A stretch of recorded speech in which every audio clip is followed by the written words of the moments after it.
అతను ముందే మాకు కొన్ని షరతులు పెట్టాడు. ఏమంటే తనేమన్నా పడి ఉండాలి, తన మాటకి ఎదురు తిరగకూడదు, పిల్లలు కూడా ఆఖరికి తనేం చెప్తే అది చెయ్యాలి. ఒక రోజు ఉదయం ఎవరో ఒక అమ్మాయిని తీసుకొచ్చి తన గదిలోకి వెళ్లి తలుపులేసుకున్నారు. 16 ఏళ్ల నుంచి ఆమెతోనే గడిపాడు. పగలు రాత్రి అసలు ఏ టైంలోనూ బయటకు వచ్చేవాడు కాదు, భోజనానికి తప్ప.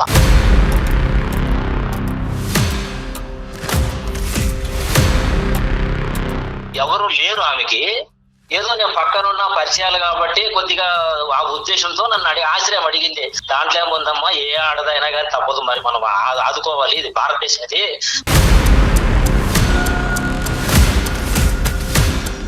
నిరాశ్రయాలైనటువంటి ఒక స్త్రీకి బెడ్రూమ్ లోకి తీసుకొస్తేనే ఆశ్రయమా?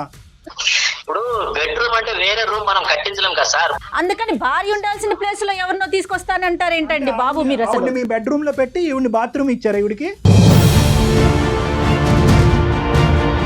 పెళ్ళన్నా చేసుకోవాలి, ఉంచుకోవాలన్నా ఉంచుకుంటే ఈ రెండిట్లు ఏదో ఒకటి జరిగితేనే జీవితాన్ని ఇచ్చినట్ల. ఆ జీవితాన్ని నేను ఆవిడకి ఇవ్వలేదు. ఆవిడికి కేవలం నేను గార్డియన్ టైప్. పరాయి స్త్రీని బెడ్రూమ్ లోకి తీసుకెళ్తారా? ఇదేం సంస్కృతి అండి బాబు? తీసుకెళ్ళటం కాదు, 16 సంవత్సరాల పాటు అక్కడే ఉంచారు. పిల్లలతో పాటు ఉంచొచ్చు కదా, ఇంకా వేరే రూమ్ లేదా? మేడం, ఈమెని వేరే రూము, ఆమెని వేరే రూమ్ లోనే పెట్టాము. ఇద్దరికి రూమ్లే ఉన్నాయి. ఎవరు బయట హాల్లో పడుకోవట్లేదు. మీరు జాలి చూపించి ఇప్పుడు వరకు మీరు ప్రయాణం చేసినటువంటి ఆడపిల్లతో మీకు ఎటువంటి సంబంధం ఉంది అనేది క్లియర్ కట్ గా చెప్పేసేయండి. అది తప్పు. అలా పరాయి ఆడదాని మీద నిందలు వేయడం చాలా తప్పు. వద్దులేండి, మేము అంత పాపం చేయండి.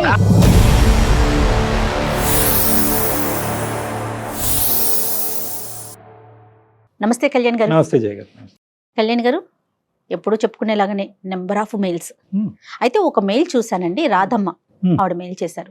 నాకు మెయిల్ అంతా చదివిన తర్వాత ఏమనిపించిందంటే, డబ్బుంటే ఏదైనా చేసేయచ్చు. అక్కడ అడగటానికి కానీ మాట్లాడటానికి కానీ క్వశ్చన్స్ తప్పు కూడా ఒప్పైపోతుందేమో బహుశా అన్నట్లు అనిపించిందండి ఆవిడ మెయిల్ చూసాక. మరి ఎందుకు డైరెక్ట్ గా మాట్లాడేద్దాం, ఒకసారి కాల్ చేసి. తప్పకుండా మేడం, తప్పకుండా. ఎంత భయంకరంగా ఉన్నారండి, ఎంత భయంకరంగా ఆలోచిస్తున్నారో కళ్యాణ్ గారు. బహుశా మీరు కేసులు చూస్తారు కాబట్టి మీకు అనిపించదేమో. హలో అమ్మా, నమస్తే. రాధమ్మ గారా? అవునండి. అమ్మా నమస్తే, నేను జయానమ్మ అందమైన జీవితం ప్రోగ్రామ్ నుంచి కాల్ చేస్తూ ఉన్నాను. బాగున్నారమ్మా? అమ్మ నాతో రైట్ రైట్ కళ్యాణ్ చక్రవర్తి గారు కూడా ఉన్నారు, మీతో మాట్లాడొచ్చా? మాట్లాడొచ్చండి. రైట్, మీరు మెయిల్లో పెట్టిన విషయం ఒకసారి డాక్టర్ గారితో డిస్కస్ చేయండి. మా రాధమ్మ గారు నమస్తే అమ్మా. నమస్తే అండి డాక్టర్ గారు. అమ్మా చెప్పండి, మీ వయసు ఎంత? నా వయసు 50 సంవత్సరాలండి. ఏంటమ్మా ఈ వయసులో వచ్చిన సమస్య ఏంటో చెప్పగలరా? నేను ఎన్నాళ్ళుగానో భద్రపడుతున్న సమస్య డాక్టర్ గారు. మా వారి సంసారాన్ని పట్టించుకునేవారు కాదు. పెళ్ళైన కొత్తలోనే వింత ప్రవర్తన చూశాను ఆయనది. పెద్దలు చేసిన పెళ్ళే? పెద్దలు చేసిన పెళ్ళే అండి. పిల్లలు ఎంతమంది అమ్మా? పిల్లలు 3 అండి. 2 ఆడపిల్లలు, 1 బాబు. ఏం చేస్తుంటారమ్మా అతను? ఏం చేసేవారు, ఏం చేస్తుంటారు? ఆయన ఏం చేయరండి. ఎందుకంటే ఆయన్ని దత్తత తీసుకున్న తల్లి చాలా ఆస్తి ఇచ్చిపోయింది. 4-5 కోట్లు ఇచ్చింది. 1 కోటి రూపాయలు వడ్డీకి తిప్పుకుంటాడు. ఆ డబ్బు మీదే విలాసాలు సరదాలు తీర్చుకుంటాడు. మా పట్ల ప్రేమ అనేది చూపించడు. పిల్లలు సెటిల్ అయిపోయారమ్మా, చదువుతున్నారా? ఎలా ఉన్నారు పిల్లలు? ఏంటి వాళ్ళ పరిస్థితి? పిల్లలు 3 డిగ్రీలు తీసుకున్నారండి. 2 పాపలు జాబ్ చేస్తున్నారు. పిల్లవాడికి ఇంకా ముందు చదువులకి డబ్బు ఇవ్వనంటాడు. అసలు సమస్య ఏంటంటే, అతను ముందే మాకు కొన్ని షరతులు పెట్టాడు. ఏమంటే తనేమన్నా పడి ఉండాలి, తన మాటకి ఎదురు తిరగకూడదు, పిల్లలు కూడా ఆఖరికి నౌకర్ని పెట్టడు, తనేం చెప్తే అది చెయ్యాలి అంటూ కొన్ని షరతులు పెట్టాడండి. నేను అన్నిటికీ పిల్లల భవిష్యత్తు కోసం ఒప్పుకునే ఉన్నాను ఇప్పటి వరకు. తనకు ఆర్థిక బలం ఉంది, అంగబలం ఉంది, అది చూసుకుని ఈ వీరుడు. అది కాక పురుషుడు పులి అనుకున్నాడు.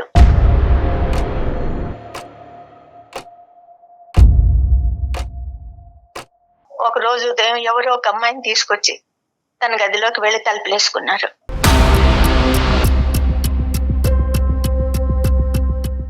ఎవరి అమ్మాయి? ఎంత వయసు? ఎక్కడ అమ్మాయి? ఎవరో చిన్న అమ్మాయి అండి. అది 5 గంటల తర్వాత బయటకు వచ్చారు. బయటకు వచ్చి వడ్డించమన్నాడు. సరే వడ్డించాను. ఆ అమ్మాయి చేతులు కడుక్కుని లోపలికి వెళ్ళిపోయింది తినేసి. ఆయన చేతులు కడుక్కుంటుండగా అడిగాను, ఎవరు ఈ అమ్మాయి అని. అంటే చెప్పాడనమాట, ఒక పేద పిల్ల, వెనక ముందు ఎవరూ లేరు, చిన్నప్పుడే పెళ్లి చేశారు, భర్త అప్రయోజకుడు, అమాయకుడు, ఈమెను ఒంటరిదాన్ని చేసి వెళ్ళిపోయాడు, ఎక్కడికో వెళ్ళిపోయాడు వదిలేసి. ఆ అమ్మాయిని ఆదరించడానికే మన ఇంటికి తీసుకొచ్చాను. ఆ అమ్మాయి ప్రాధేయపడింది ఆదరించమని, అందుకని ఇంటికి తీసుకొచ్చాను, ఇక్కడే ఉంటుంది అని చెప్పి వెంటనే తను కూడా గదిలోకి వెళ్ళిపోయాడండి.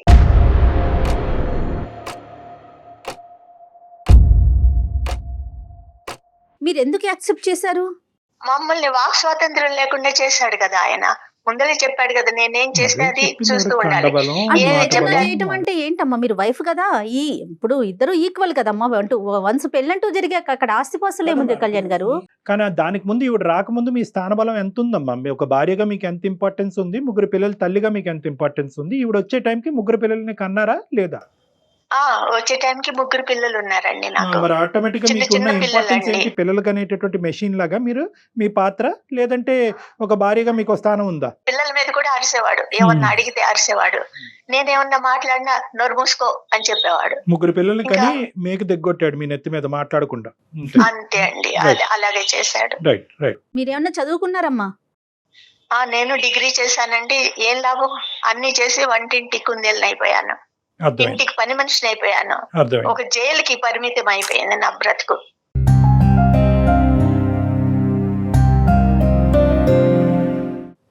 అప్పుడు ఇటు మీ అత్తగారి తరపున కానీ అమ్మ వాళ్ళు కానీ వాళ్ళందరికీ ఈ విషయం తెలుసనమ్మా? తెలుసండి, కానీ ఈయన ఆర్థిక బలం చూసుకుని వాళ్ళు ఏం మాట్లాడేవారు కాదు.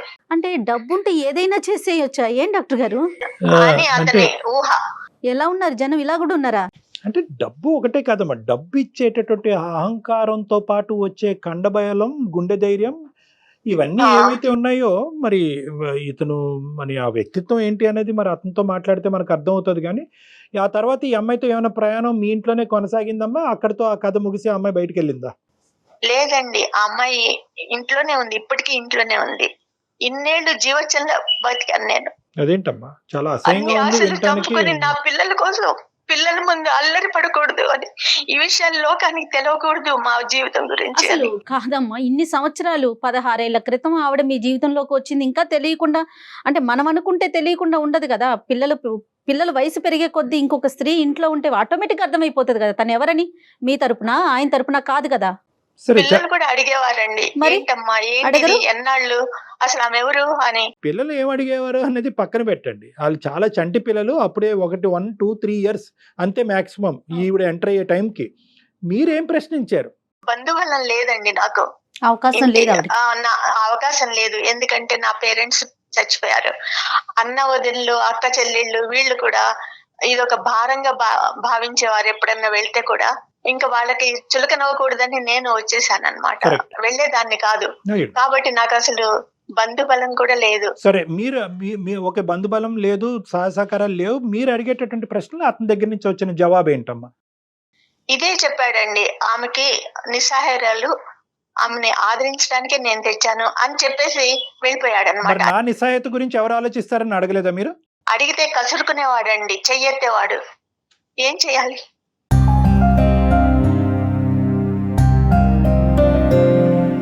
రాదమ్మా, ఇప్పుడు ఆ వ్యక్తి ఎవరైతే కనుక మీతో పాటు వచ్చి 16 సంవత్సరాల పాటు మీ ఇంట్లో ఒక మనిషిగా మీ స్థానానికంటే బలమైనటువంటి స్థానం తీసుకున్నటువంటి ఆ గొప్ప స్త్రీ ఎవరైతే ఉందో ఆవిడ నిజంగా మొదటి నుంచి నిస్సహాయరాలా, లేదంటే ఇక్కడికి వచ్చిన తర్వాత కుటుంబ సభ్యులందరూ కూడా బాయ్కాట్ చేశారా? అసలు ఆవిడ కథ ఏంటి బ్యాక్గ్రౌండ్ లో? ఆవిడకి పెళ్లి చేశారండి, చిన్నప్పుడే పెళ్లి చేశారట. ఆ భర్త అమాయకుడు అంట. అతను అప్రయోజకుడంట. అందుకని అసలు వీళ్ళే కొట్టి ఇద్దరు కలిసి, మా ఆయన ఆవిడ కలిసి కొట్టి వెళ్ళిపోయేటట్టు చేశారు అతన్ని.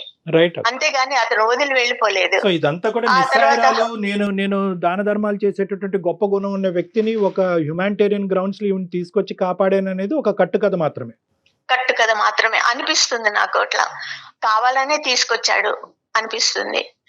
కానీ ఇదంతా నాకు గుండె కోత కదండి. ధైర్యం చేసి మీ ముందుకు వచ్చాను ఈ సమస్యను తీసుకుని.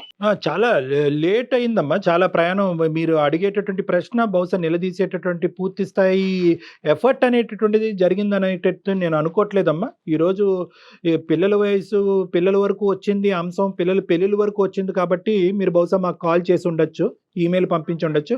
వాళ్ళిద్దరికి ఏమైనా పిల్లలు ఉన్నారమ్మా? లేరండి, వాళ్ళకేం వాళ్ళిద్దరికి పిల్లలు పిల్లలు లేరు. లేరు. ఓకే. ఏదో జాగ్రత్తలు తీసుకుని ఉంటారు వాళ్ళు. సో ఈ 16 సంవత్సరాల పాటు మీకు జరిగినటువంటి ప్రయాణంలో మీరు ప్రశ్నించలేక గట్టిగా బిగ్గరగా మాట్లాడలేనటువంటి పరిస్థితి, బయట మీకు ఎవరు హెల్ప్ లేకపోవటం వల్ల కాంప్రమైజ్ అయ్యి తలదించుకుని ముందుకెళ్ళటం తప్ప ఇంకో దారి లేదు అనేది మాకు అర్థమైంది.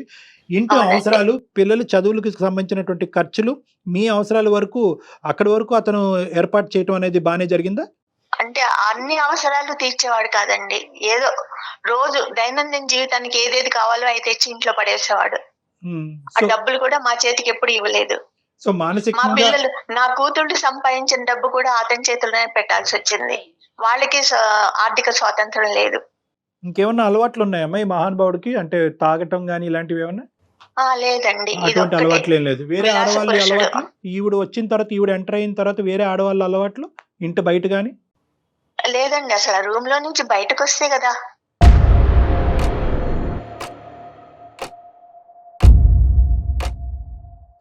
కాదు కళ్యాణి గారు, సంవత్సరాలు గడిచిపోయినాయి. గడిచిపోయినాయి. ఇప్పుడు వరకు ప్రశ్నించినటువంటి రాధమ్మ గారు ఈరోజు మాకెందుకు ఈమెయిల్ పంపించారు? అది నేను ఎప్పటికైనా దీనికి సొల్యూషన్ ఉంటుంది మీ దగ్గర అని. రాధమ్మ గారు ఆలోచన కరెక్టే, మీ మాటకు అడ్డొస్తున్నాను. కానీ ఏంటంటే టైం ఇస్ ద ఎసెన్స్ అమ్మ. బహుశా ఇదేంటంటే చాలా లేట్ అయింది, అయినా కానీ మన వంతు ప్రయత్నం మనం చేద్దాం. పిల్లల్ని కనేసాను కాబట్టి నేను తలదించుకుని ముందుకెళ్ళటం తప్ప ఇంకో దారి లేదు అని చెప్పి స్టార్టింగ్ లో మీరు వెనకడుగు చేశారు చూడండి, అదే ఈ రోజు మీ మెడ చుట్టుకుంది. పిల్లల మీద ప్రేమ చూపించడండి. నా మీద ప్రేమ అసలు ఎప్పుడో పోయింది. అసలు లేదు ప్రేమ, ఏదో వాడుకున్నాడు తప్ప. ఇప్పుడు ఈ ప్రేమనంతా ఆమెకి ఇస్తుంటే నాకు ఎంత కంటకింపుగా ఉంటుంది. పిల్లలు ఏమైపోతున్నారు, పిల్లలు పెరిగారే, వాళ్ళకి పెళ్లిళ్ళు చెయ్యాలి అనే ఆ ఆలోచన కూడా లేదు ఆ మనిషికి. Okay okay. ఇప్పుడు అతనికి ఆలోచన లేదు, అక్కడ ఉన్నటువంటి ఆమెకు సిగ్గు లేదు, మనకు అర్థమవుతుంది. కానీ ఏంటంటే ఈ రోజు అతనితో మాట్లాడటం ఇంపార్టెంటా, ఆవిడతో మాట్లాడటం ఇంపార్టెంటా? మనం అతనితోనే మాట్లాడాలండి. ఆవిడెవరు, ఆవిడ థర్డ్ పర్సనే. కానీ ఈ రోజు ప్రైమరీ పర్సన్ అయిపోయింది, ఇంపార్టెంట్ పర్సన్ అయిపోయింది. మీకంటే బలమైనటువంటి స్థానంలో నిలబడి ఇంటినే శాసించే కెపాసిటీలో ఉంది. ఆవిడ థర్డ్ పర్సన్ కావద్దు, ఆవిడ ఫస్ట్ పర్సన్. సరే, ఆవిడని పక్కన పెడదాం.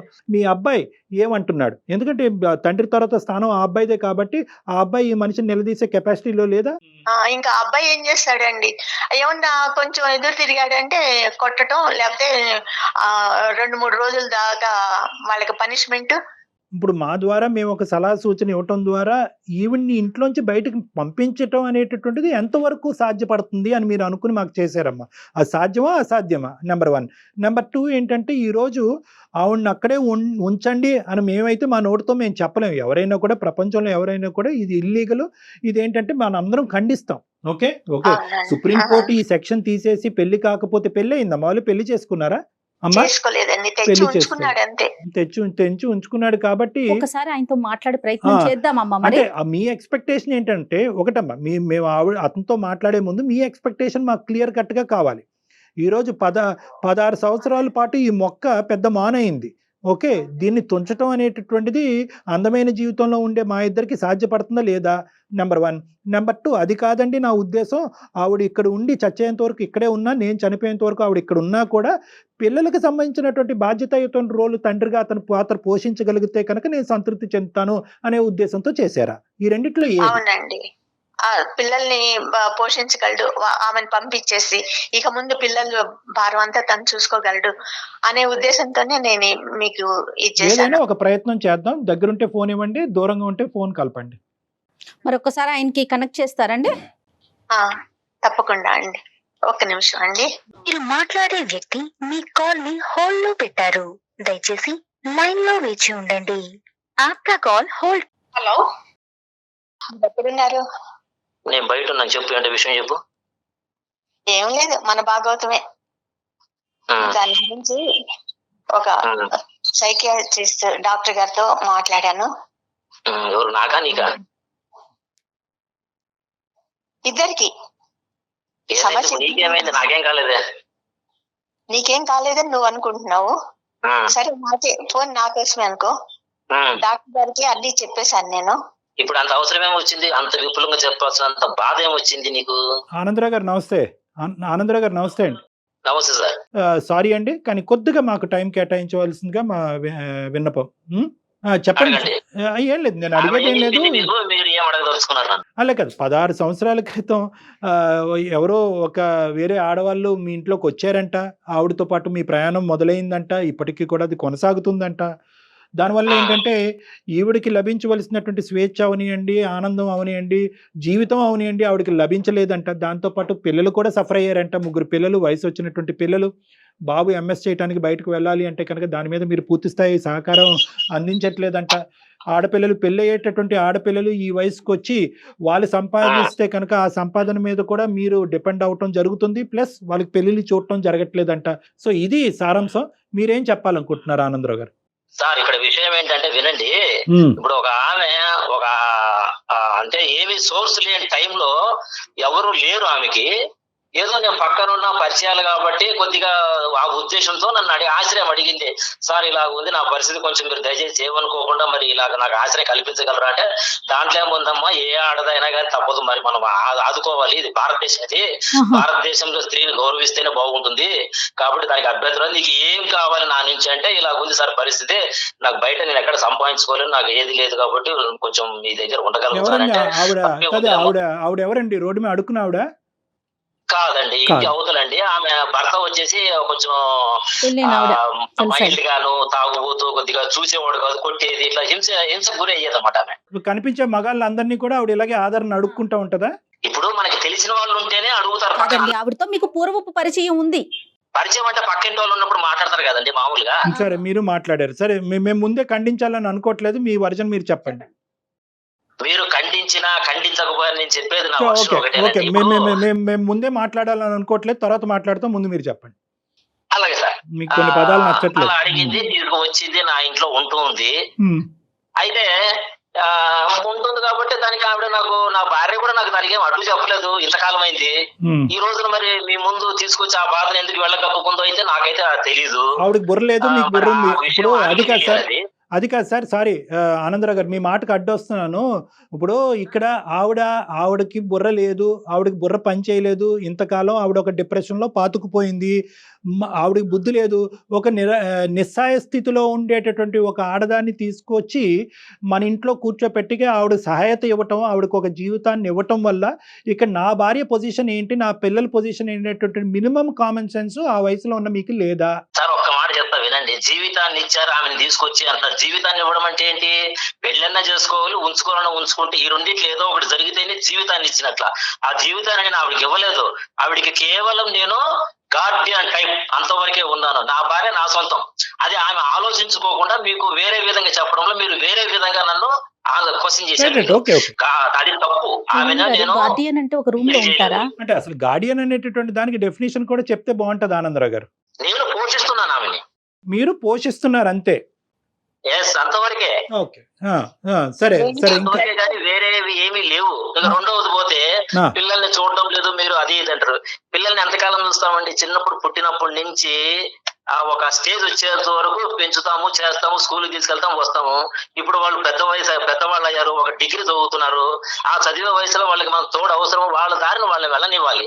మనము నువ్వు సైన్స్ తీసుకోవాలంటే నేను సోషల్ చదువుతాను అన్నప్పుడు వ్యతిరేకత వచ్చినప్పుడు పిల్లల మైండ్ ఎలా ఉంటుంది? అప్పుడు మనం వాళ్ళని తేలేం కదా. నేను అట్లా ఫ్రీగా వదిలేను తప్పితే వాళ్ళని ఏదో నేను అందరిని కజ్జాలు పెట్టుకోవాలి, నా మాట వినాలి అని దురుద్దేశం ఎక్కడ లేదు. గార్డియన్ ఎప్పుడు గదిలో కూర్చొనే చేస్తాడా ఆమె పోషణ అంతా?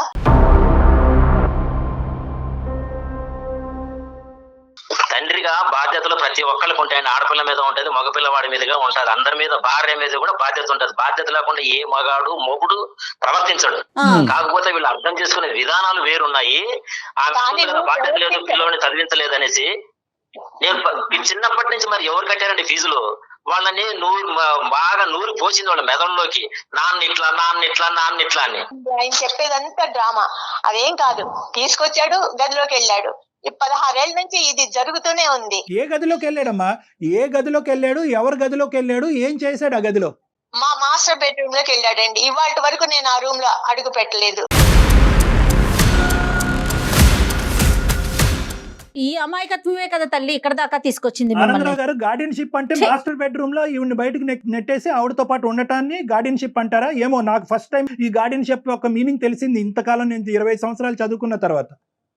సార్ ఇప్పుడు ఆమె ఒక మాట ఉపయోగించింది, డ్రామా అని. మరి అది కూడా తలుపేసుకుని కూర్చుంది కూడా డ్రామా అవ్వచ్చు కదా. నో, డ్రామా సంగతి పక్కన అసలు పెట్టండి. విషయాన్ని పక్కన పెడుతున్నారు మీ మీరు. బెడ్రూమ్ లో వేరే స్త్రీకి అసలు స్థానం ఎందుకు? ఆవిడ ఉండవలసినటువంటి అవసరం ఏముంది? నిరాశ్రయాలైనటువంటి ఒక స్త్రీకి బెడ్రూమ్ లోకి తీసుకొస్తేనే ఆశ్రయమా?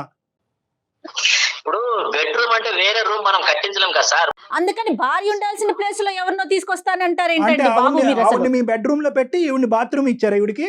నేను బాత్రూమ్ ఎవరికి ఇవ్వనట్లా, ఒక భర్తగా ఆ పని చేయను కదా. మరి ఏం చేశారు? హింసించకూడదు. మరి ఏం చేశారు? ఈవిడ హింసించకూడదు అంటే మొదటి ప్రిఫరెన్స్ భార్యకే ఇస్తారు. ఏ భర్త అయినా కానీ, ఎంత తాగుబోతైనా, ఎంత వ్యభిచారి అయినా కానీ, ఎంత తిరుగుబోతైనా కానీ, కట్టుకున్న పిల్లానికి ఇచ్చిన తర్వాత రెండో వాళ్ళు ఎవరున్నా కానీ వాళ్ళకి మనము కొంతవరకు న్యాయం చేయాల్సి వస్తుంది. ఫస్ట్ న్యాయం ఎవరు చేస్తాము? భార్య పిల్లలు చేస్తాము. ఏం చేశారు? కానీ వీళ్ళు ఇది అర్థం చేసుకోకుండా ఏం చేశారు? దానికి ఒక ముసుగు పిల్లల వేసేసి సంగతి డ్రామా అని మీకేదో చెప్పేశారు. లేలే, మీరు నన్ను మాకేమి అడిగేస్తున్నారు. ఒకటి ఆనందరావు గారు, మాకేదో చెప్పేస్తే మేము నమ్మేయటానికి మేమేమి ఇక్కడ చెవులో పువ్వులు పెట్టుకోలేదు. మేము చెప్పేది ఒకటే అంశం, భార్యకి బెడ్రూమ్ లో ఇవ్వనటువంటి స్థానం వేరే స్త్రీకి ఎందుకు ఇచ్చారు? దాన్ని మీరు కూడా ఒప్పుకుంటున్నారు కదా? కాదండి. ఆవిడ బయట ఉంది, ఈవిడ బెడ్రూమ్ లో ఉందన్నది మీరు ఒప్పుకుంటున్నారా లేదా? పరాయి స్త్రీని బెడ్రూమ్ లోకి తీసుకెళ్తారా? ఇదేం సంస్కృతి అండి బాబు? తీసుకెళ్ళటం కాదు, 16 సంవత్సరాల పాటు అక్కడే ఉంచారు. పిల్లలతో పాటు ఉంచొచ్చు కదా, ఇంకా వేరే రూమ్ లేదా? మేడం, ఆ, ఈమెని వేరే రూము, ఆమెని వేరే రూమ్ లోనే పెట్టాము. ఇద్దరికి రూమ్లే ఉన్నాయి. ఎవరు బయట హాల్లో పడుకోవట్లేదు. ఈవిడ నేను బయట ఉన్నానంటే ఇంటి బయట ఉందా లేకపోతే ఎక్కడ ఉంది? దానికి రావాలి కదా కరెక్ట్ క్లారిటీ. ఆనందరావు గారు, మీ రూమ్స్ ఆమె మాస్టర్ బెడ్రూమ్ లో పెట్టినాము అని అంటున్నారు. ఆనందరావు గారు, మీ రూమ్ చెప్పాలి కదా నేను ఎక్కడ ఉన్నాననేది. మీ ఇంట్లో ఎన్ని రూమ్స్ ఉన్నాయి, ఏ రూమ్స్ లో ఎంతమంది ఆడవాళ్ళు ఉన్నారన్నది మాకు అక్కర్లేదు ఆ లెక్క. కానీ మేమేం జనాభా లెక్కలు రాసుకునే వాళ్ళం కాదు. ఇక్కడ ఆవిడతో ఎవరైతే ఈ సోకాల్డ్ గార్డియన్ అనేటటువంటి ఆడపిల్లతో మీరు జాలి చూపించి ఇప్పుడు వరకు మీరు ప్రయాణం చేసినటువంటి ఆడపిల్లతో మీకు ఎటువంటి సంబంధం ఉంది అనేది క్లియర్ కట్ గా చెప్పేసేయండి. అది తప్పు. అలా పరాయి ఆడదాని మీద నిందలు వేయడం చాలా తప్పు. వద్దులేండి, మేము అంత పాపం చేయం కానీ. 16 ఏళ్ల నుంచి మమ్మల్ని ఏం చూడలేదండి ఆయన. పిల్లలకి తండ్రి ప్రేమ దక్కిందా? నాకు భర్త ప్రేమ దక్కిందా? ఏమి దక్కలేదు. ఆయన ఏదో చెప్తున్నాడు, నాకు భార్య ముఖ్యం అది ఇది అని. 16 ఏళ్ల నుంచి భార్య ముఖ్యం కాక ఇవాళ డాక్టర్ గారి ముందు భార్య ముఖ్యం అయిందా? 16 ఏళ్ల నుంచి ఆమెతోనే గడిపాడు. పగలు రాత్రి అసలు ఏ టైంలోనూ బయటకు వచ్చేవాడు కాదు, భోజనానికి తప్ప.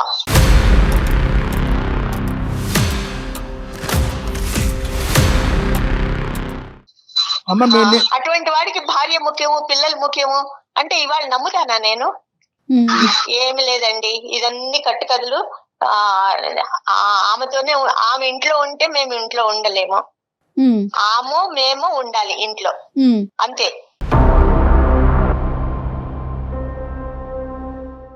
నేను ఒక ప్రశ్న అడుగుతాను, 16 సంవత్సరాల పాటు మీరు ఎందుకు నోరు మూసుకుని ఊరుకున్నారు? మా నోళ్ళు మూసేశాడండి ఆయన. తీసుకొచ్చి ఇంట్లో పెట్టుకుంటే ఆయన మూయటం ఏంటమ్మా? మీరు నిలదీయకపోవటం అనేటటువంటిది ఆ మనిషికి 3 కొమ్ములు రావడానికి ఒక ప్రధానమైనటువంటి అంశం, అవునా కదా? లైన్ లో ఉన్నాడు. ఆ రోజు ధైర్యం లేక, మాకు వాక్ స్వాతంత్రం లేక, నాకు వెనక ముందు ఎవరు లేక, నా పిల్లల్ని నేను జీవితం లాగా బతికాను. అతను ఆనందరావు గారు లైన్ లో ఉన్నారా? బతికానండి. ఆనందరావు గారు చెప్పండి. ఏం చెప్తామండి బాబు, ఫైనల్ గా ఆవిడ ఏం కోరుకుంటున్నారో ఒక్కసారి అడిగి దాన్ని బట్టి ఈ సమస్యకు ఒక కంక్లూజన్ చెప్పడానికి ట్రై చేద్దాం. ఏమ్మా, ఏం కోరుకుంటున్నారు తల్లి మీరు? నేను ఒకటే కోరుకుంటున్నానండి, పిల్లలు పెద్దవాళ్ళు అయ్యారు, వాళ్ళకి పెళ్లిళ్ళు అయితే ఈ కంపంతా బయట వాళ్ళు కూడా చూస్తారని నాకు లోపల బాధగా ఉంది. అది ఎవరికి తెలియకూడదు అనుకుంటే ఆ అమ్మాయిని పంపించేయండి. ఉంటే ఆ అమ్మాయి ఉండాలి, లేకపోతే మేము ఉండాలి. ఆ అమ్మాయిని పంపించిన పరిస్థితిలో నేను నా పిల్లల్ని తీసుకుని బయటకు వెళ్ళిపోతాను.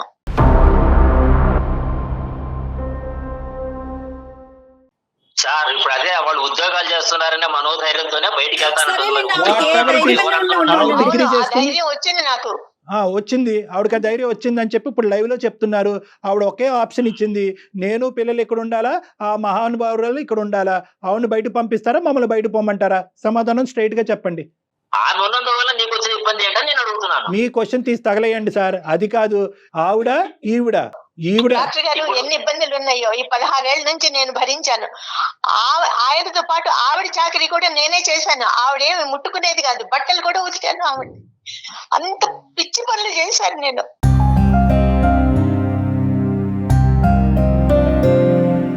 నేను నా పిల్లల్ని తీసుకుని బయటికి వెళ్ళిపోతాను, అంతే. తను ఏం చేసుకుంటాడు చెయ్యి. ఆనందరావు గారు మీకు ఒక నమస్కారం అండి.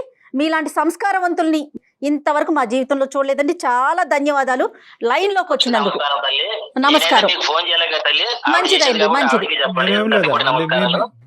అంతే అంతే, క్షమించండి మేము మాట్లాడినందుకు మీతో. నమస్కారం, ఉండండి. చూసారా ఎలా మాట్లాడుతున్నాడు?